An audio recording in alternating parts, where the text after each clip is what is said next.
y'all can go home because that's it. What else? What else can I say? First of all, I want to thank the Lord for everybody here. You all could have been anywhere here. I know some of you, but others I'm just meeting for the first time. Others I think I see on Facebook. But thank you so much. I want to thank Mark Victor and Royce for putting this together. When he came to me with the idea, I said, okay, sure we can do it, but this is my first fundraiser that is for me. You know, I've been at other fundraisers, you know, donated and ate the food. But this one, let me tell you, no matter what happens on May 18th, this is special. I will remember every one of you. Royce talks about a rock, you know, and listen, you know, I try to do the best I can, but I can only do it because of those folks right there. My beautiful wife Esther, my daughters Nyla and Ariel. Like that, I'm like the duck. On the surface, I'm cruising, but underneath I'm paddling furiously. And it's because of them, you know, and I'll relate a little story in a minute about just, you know, how they steady me. But thank you very much. Running for judge. I was appointed last July by Governor Wolf to the bench. So I've been on the bench ever since. I'm in criminal court in room 905. And if it weren't for the fact that I was an assistant DA for 12 years, a couple of years ago, I would be a little lost. But the training that I had at the DA's office helped prepare me for this. And let me just back up a little bit. I think everything that I've done up to this point has kind of helped prepare and you know, push me to where I am.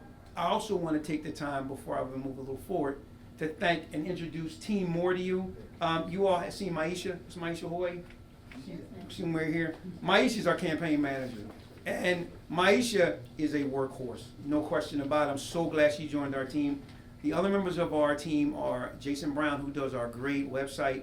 We have Shauna Johnson, who's our top-notch treasurer and CPA. And we have Lou Ager, who is our campaign advisor. So they're the ones behind the nuts and bolts. The families is at home crunching the numbers and doing the things. So we're all working together. Judges matter.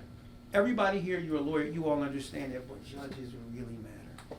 And in talking to the young man just now, to me, it was so heartening to me because he was me a few years ago. Like, I stand here because I like to say I'm a cocktail of individuals. I'm from the old school where a village raised you. You know, I'm an only child. My parents only had me, and I like to say that they really didn't need any others after me. We know that's not the case. But I'm also the product. I have many uncles, many cousins, many friends. I'm from the neighborhood where if you walk down the street, well, I grew up in West Oak Lane. So if anybody knows, near Stanton and Washington Lane, I'm from the areas where if you walk down the street and God forbid you didn't speak to Miss Davis or you spoke to her in a harsh tone, your mother would hear about it because Mrs. Davis would tell her. You know, on Saturday mornings in the summertime, and this was back in the day when the city did it, I had to get up before I did anything else. My mom moved her car, sweeped off our pathway, and then right in the curb because the city would come through and sweep and put water on it. So it's the old school values that I try to bring to the bench. And listen, I stand on the shoulders of so many great people. Like, that is never lost on me. You know, I think about those African-American male and female judges great judges on the bench who were learned individuals but couldn't sit at the counter at different places. And I'm not talking just in the South. I'm talking about right here in Philadelphia. You know, judges matter. Diversity, it matters. Individuals need to see them recreated in people, especially judges, because of the power that they hold. And I think everybody here who's practiced or you've appeared before judges, you can name the good ones and the bad ones on one hand. And both hands get kind of weighed down. And it's a shame because to sit in a position of power, you need to have to meet morals and integrity that would transcend any sort of pettiness. But unfortunately, you know, we've been in front of, and I'll just say me, I've been in front of judges who berated me, who basically just talked any old kind of way that they wanted to me, that they were just abusing their power. And I promised God and myself, I said, if I ever got a chance to do that, I may not be a perfect judge, but I'm going to be the type of judge that I wanted to appear before. So I chose, and I think this sums up our team: fair, effective, and even-tempered. Fair.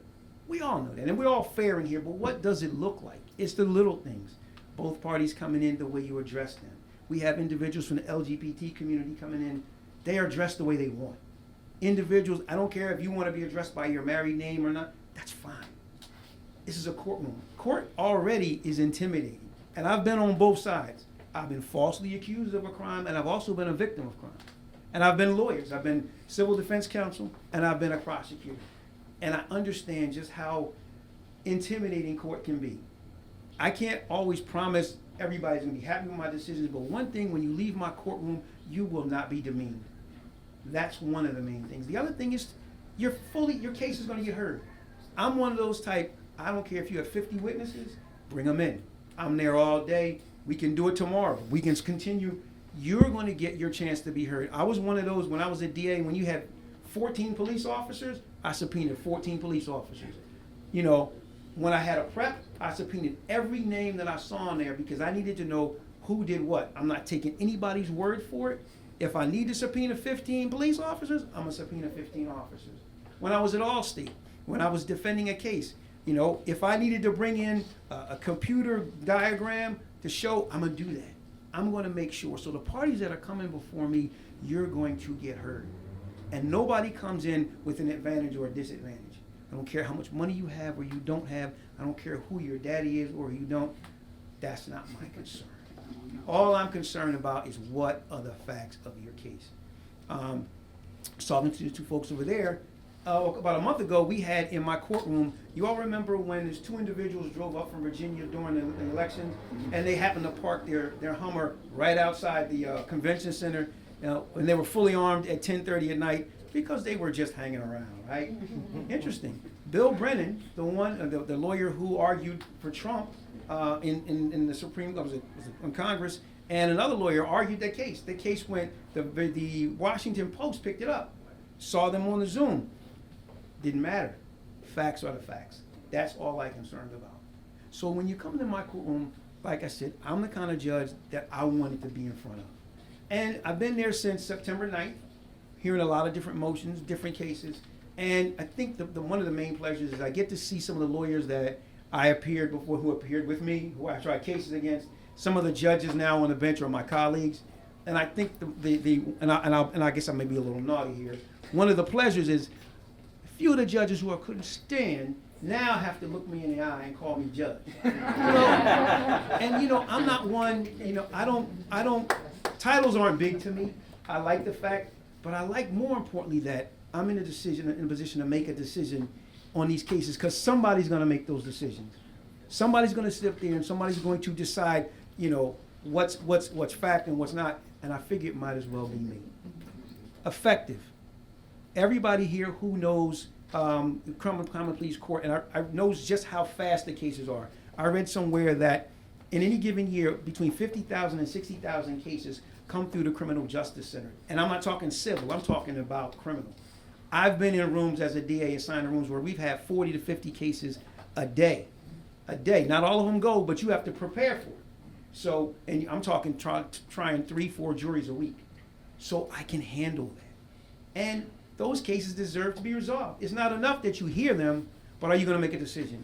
You know, I'm not going to I don't hold cases under advisement. As a matter of fact, I don't think I've held one. Even the motions, I'm prepared when I go in. I know the lawyer's time is valuable. Let's make a decision. If it's wrong, appeal it. That's fine. Even temperate. And I thank you for bringing that. Where's Mark? Thank you. And it's interesting because my wife and I, we were talking about what's our slogan and what best describes. And it may be kind of corny, but that's what I try to be.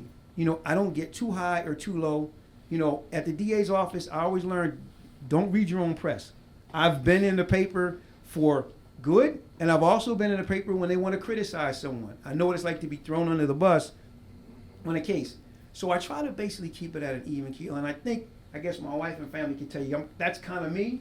You know, when I come home, I guess if I have a bad day, I guess I'll go in the backyard or I'll just watch the same TV shows all over and over again. So, but that's one of the things I want to bring to the bench. I don't want anybody ever to say, oh, Judge had a bad day. You know, I do, but I don't take it out on people in front of me. I had judges do that. I couldn't stand it. grumpy judges, and the whole courtroom, the tenor starts with the judge. So you had to go in, oh, the judge is in a bad day, in a bad mood. So you're already stressed because you have 50 million cases. And then you have to deal with the judge who has, and I could never figure this out, what are you grumpy about? You have a great job, a free parking space, lifetime benefits, and you make your own schedule. Security. And job security. And honestly, I said, what in the world is going on? That's individuals who don't understand and don't value the position that they're in. So I'm going to wrap it up. I don't want to be long-winded, but let me just tell you, this is the first one, and I thank everybody for coming. You could have been anywhere else in a pandemic. The fact that you come out for me, listen, it doesn't matter. I want the votes. I love them. I think we're going to win. We're in a good position, but it doesn't matter because the fact that you all came out for me really touches me, and I really thank you all so much. Please go ahead, mingle. Again, gentlemen, thank you so much for this. Thank you for coming out. And May 18th, tell your friends. Go in. If you're going to vote by mail, do it early. It's 8 spots, so I only asked for 1. But let me just say, I'm not mad if all you do is vote for me. And hey, let somebody else vote for the other 7. But thank you so much for coming from the bottom of my heart. Bless you all. May God bless everybody here. And you know what? Just keep mingling. Thank you so much. Woo!